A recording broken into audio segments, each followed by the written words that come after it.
Então, depois que teve esse primeiro momento aí de propriedades da Marvel sendo vendidas, ficou num hiato muito grande. Na verdade, o hiato durou desde que o Richard Donner fez o Superman. Superman sai em 78. Isso. E é um negócio avassalador, né? Redefine os padrões e muda todo o cinema de adaptação de quadrinhos, né? Só que depois dele, ninguém conseguiu alcançar e ficou aí coisa de 10 anos, um negócio meio estagnado, né? Teve as continuações do próprio Superman que foram fazendo gradativamente menos sucesso, até que Superman 4, que sai em 1984 e acaba fundando a franquia, e achava-se que filmes de super-herói estavam condenados.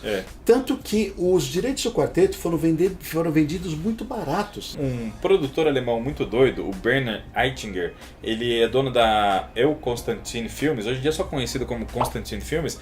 Ele faz uma viagem para os Estados Unidos e compra, vai fazer uma reunião lá com o Stan Lee, com os diretores, não sei quem eram os chefões da Marvel em 86, faz uma reunião e ele compra, cara, os direitos do quarteto. Quarteto fantástico, estamos falando da primeira equipe Marvel, é a equipe que começa tudo. Até aquele momento era a equipe mais importante dos quadrinhos Marvel, né, Lê? A gente tá falando disso e o cara comprou por $250 mil.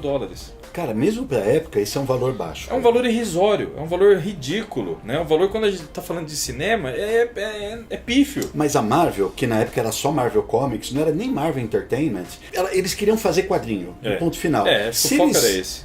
Esse era o foco, né? Se eles conseguiam transformar em um bonequinho, ou vender pra uma lancheira, ou sei lá, pra uma mala escolar, tanto melhor. Caderno, tanto melhor. Era a marca deles sendo vinculadas. Então, vender os direitos deles para uma empresa de cinema, para uma produtora, nossa, era dinheiro em caixa. Não tinha estúdio de cinema. O estúdio de cinema veio acontecer só agora nos anos 2000, né, cara? Imagina, não tinha Marvel isso Studios.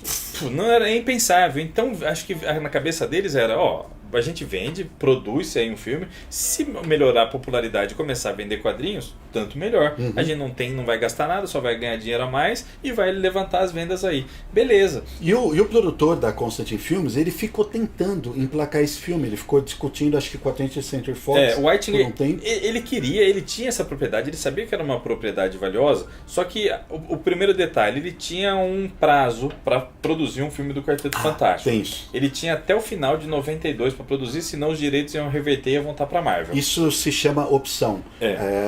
Uma produtora vai e compra um roteiro, compra o direito de um personagem, ele compra, o que ele está comprando na verdade é a opção de produzir aquele filme. E isso tem um prazo de validade, se não é feito, a pessoa perde os direitos e retorna-se ao dono da propriedade intelectual. Isso, aí ele tinha esse prazo, ele sabia que tinha uma propriedade intelectual interessante. Só que em 89 tem outra grande mudança aí, que é o Batman do Tim Burton, né? De novo a DC saindo na frente. A DC saiu na frente em vários momentos em termos de produções audiovisuais do que a Marvel, né? Então tem o Superman de 78, aí depois o Batman de 89, aí o Eichinger e vários outros produtores ali falam, opa, potencial de adaptação de quadrinho tá voltando. A Batmania foi um estouro. A gente até gravou um vídeo comentando isso daí. Foi um negócio assim arrebatador. Um ano depois, foi lançado Tartaruga Ninja. Tartaruga Ninja adaptava um quadrinho underground, cara, um quadrinho independente. E mesmo assim foi um puta de um sucesso. O mundo inteiro passou a adorar as tartarugas e ela virou uma franquia de muito sucesso também. E o primeiro filme é legal pra caramba. Legal pra caramba, eu adoro. Aí o Eichinger, na cabeça dele, ele ficou lá, Batman sucesso, Tartaruga Ninja, que quase ninguém conhecia, um sucesso, com o Quarteto Fantástico, eu vou ganhar dinheiro pra cacete. Sim. E ele ficou tentando fazer esse acordo com a 20th Century Fox, e na cabeça dele ele precisava de coisa de $40 milhões para produzir um filme decente. E ele ficou cozinhando, vai. As coisas em Hollywood elas demoram muito para acontecer. Demora muito, né? E por mais que a cena tivesse numa ebulição muito grande, as produções não eram todas o nível do Batman. Na verdade, eram poucas. Teve as Tartarugas, foram muito boas. Teve o Máscara alguns anos depois. 94. Van Damme filmou Time Cop, que também é baseado no quadrinho. Um pouco mais pra frente teve MIB, quer dizer, a cena perdurou por um período, né? Mas tinha coisas também saindo, por exemplo, o Justiceiro, do Dolph Lundgren. Então, aí voltando a falar de Marvel, Justiceiro, uma porcaria. Nem a caveira tinha, cara. Aquele Capitão América de 1990 ou 91, que é estelado pelo Matt Salinger, é o filho do J.D. Salinger, que é o autor do Apanhador no Campo de Centeio. Eu adoro essa curiosidade. É uma curiosidade muito aleatória, né? Muito aleatória. O filho do Salinger foi o Capitão América. Muito bizarro. Mas o filme também é pavoroso. Também. E várias outras produções que foram saindo na época eram terríveis. Mas o cara lá tinha o Quarteto Fantástico e queria fazer acontecer. Mas as coisas demoram. Não, demora. Na hora que ele deu aquela olhada no relógio, ele falou, puta merda, agora eu tenho meses pra produzir um filme do Quarteto Fantástico, senão eu vou perder o direito autoral dessa porcaria. E aí ele fala, bom, eu tenho pouquíssimo dinheiro porque a Fox não entrou na jogada. A previsão dele ali de orçamento que ele tinha para esse filme era coisa de $1 milhão, o que também não é nada em termos de cinema de Hollywood. Não estamos falando de mercado de home video, estamos falando de cinema. A ideia dele era passar no cinema e ganhar dinheiro com isso. Então ele tinha $1 milhão e um prazo apertadíssimo. Aí ele começou a fazer as contas, falou, baixo orçamento, filme rápido, eu preciso de alguém experiente nisso. E quem que era o cara para fazer filme barato e rápido? Roger Corman. Aí entra um outro lado muito bacana dessa história. Quem é o Roger Corman? Roger Corman é um cara que lá nos anos 50 ele teve a sua importância, ele começou, revelou um monte de gente, fazia grandes produções que foram lançadas no cinema na época. Ele revelou o Jack Nicholson, por exemplo. Verdade. Ele trabalhou em algum momento aí com o Francis Ford Coppola, trabalhou com o James Cameron. Era um cara que tinha um nome, né, dentro de Hollywood, né? Você entra no IMDb dele, tem tipo 500 mais de 500 produções, cara. É um negócio avassalador, assim. É impressionante. Mas, em algum momento, não sei exato como, de que maneira, a carreira dele enveredou para produções de baixo orçamento. Ele se tornou especialista em filmes B, C, D e por aí vai. Porque existe o que eu chamo de Hollywood lado B. Quando a gente pensa em Hollywood, a gente fala muito sobre os grandes estúdios, Danielzinho. Warner, Columbia, Universal, Fox, DreamWorks, Paramount, né?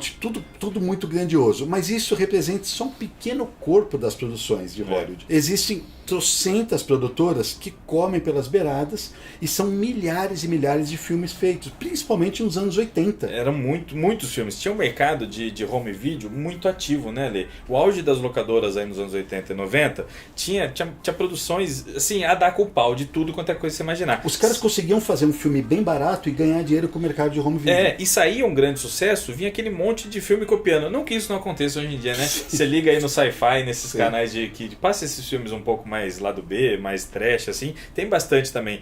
Mas nos anos 80 e 90 era um padrão. Por exemplo, nessa mesma seara aí, quando começou a anunciar e quando começou a ser divulgado o Jurassic Park, o que o Corman foi lá e fez? Começou a produzir um filme de dinossauro também. Jurassic Park é lançado, logo na sequência saiu Carnossauro do Corman. E ele ganhou uma grana violenta com esse filme também, né? Cara, eu vi uma entrevista com o Corman uma vez que ele, na maior cara de pau, perguntam pra ele a respeito do Jurassic Park e ele fala assim, não, mas o Steven Spielberg é uma pessoa muito honrada, ele jamais teria copiado nossa ideia.